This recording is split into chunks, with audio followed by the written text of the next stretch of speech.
Magandang buhay! Welcome to Starling Channel. So ngayon nga pala ay 10 PM ng gabi at narito kami sa harapan ng school ng aking anak para sunduin siya dahil JS prom nila ngayon. So ayaw pa niyan lumabas kasi sinusulit pa talaga niya yung oras. Kaya mo na nga! At ito namang asawa ko ay inip na sa pag-aantay. Hindi pa lalabas view.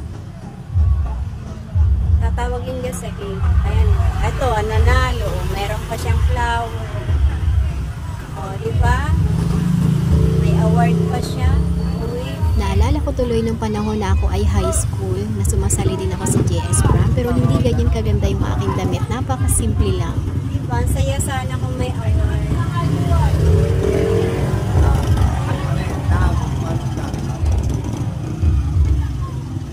Halos 30 minutes siguro kami nagantay dyan sa labas. Kaya naman inip na inip ko itong kasama ko. At ako naman aliw na aliw sa mga nakikita ko mga suot ng mga bata.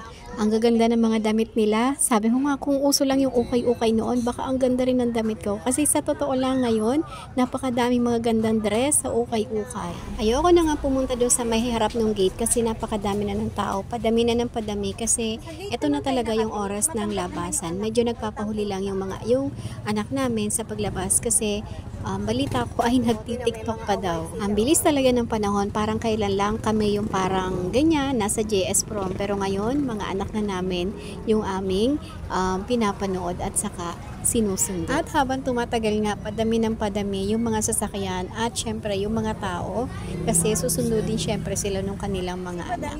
At nag-text na rin tong aking anak na lumapit na daw ako sa gate para makapirma na ako at nang siya ay makalabas. At yan yung kanyang looks. Diba? Pogi? At kinabukasan, eto nga, balik na naman sa dating routine. Ayan, linis, araw-araw na linis, ligpit ng tindahan. Talagang laging magulo. Pero okay lang laging magulo basta laging may benta. O, diba? At saka ayan, maglilista na rin ako maya-maya ng mga kulang dito sa aking tindahan para mamaya pagka may oras na akong mamili, yun, basta ready na yung aking mga listahan, yung aking listahan ay mabilis na akong makakaalis. At habang nag-iisip ako ng aking mga iba pang gagawin, ayan, punas-punas muna. Ayan, inaayos natin yung mga nakalagay dyan kasi talagang pagka mga bata yung tumatao sa tindahan, hindi nila kaagad dyan inaayos. At saka talagang hindi pala talaga nila yan inaayos. Wala sa isip nila yon. Basta ang isip lang nila magtinda. At ayan, napachika pa tayo dito sa dalawa. After ng konting chikahan, ayan, balik na naman sa trabaho ang inyong inday. Ayan, ayos-ayos. Tapos, nag-check habang nag-aayos ng mga paninda, nag-check na rin tayo ng mga walang stocks. Kaya para pag lumabas ako mamaya ay ready na. Dito sa lugar namin, iba-iba yung binibilhan ko ng aking mga paninda. Tulad nito mga glue, battery, meron tayong bilihan yan, yung tindahan ng mga Chinese. Doon ako bumibili kasi mura yung mga ganyang paninda. Pero minsan, pagka isa o dalawang items lang yung wala ko, ay bumibili na ako doon sa naglalako para kahit medyo may kamahalan ay tulong ko na rin yun sa kanila. Naintindihan naman natin kung bakit medyo may kamahalan yung kanilang paninda. Siyempre, umaangkat lang din sila at pinapatungan nila yon. At saka, siyempre, ang hirap kaya maglakad, diba? At kahit medyo may kamahalan yung bili ko sa kanila ay hindi ko na rin yun binabawas na pagka binebenta ko pala dito sa aking tindahan, hindi ko na siya binabago para naman yung aking mga customer din ay hindi maguluhan sa presyo ko kasi hindi naman ako lagi sa kanila bumibili. Marami ako nakareding gagawin ngayon. Iniready ko na nga dyan yung gatas, itong ang tawag dito, graham, marshmallow, gagawa ako ng pastillas, gagawa ako ng ng graham ball. Tapos yung miswa babalutin din natin yan mamaya. So ayan, marami nakapila. So diyan ko na siya nilagay para makikita ko at hindi ko makalimutan.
na lang.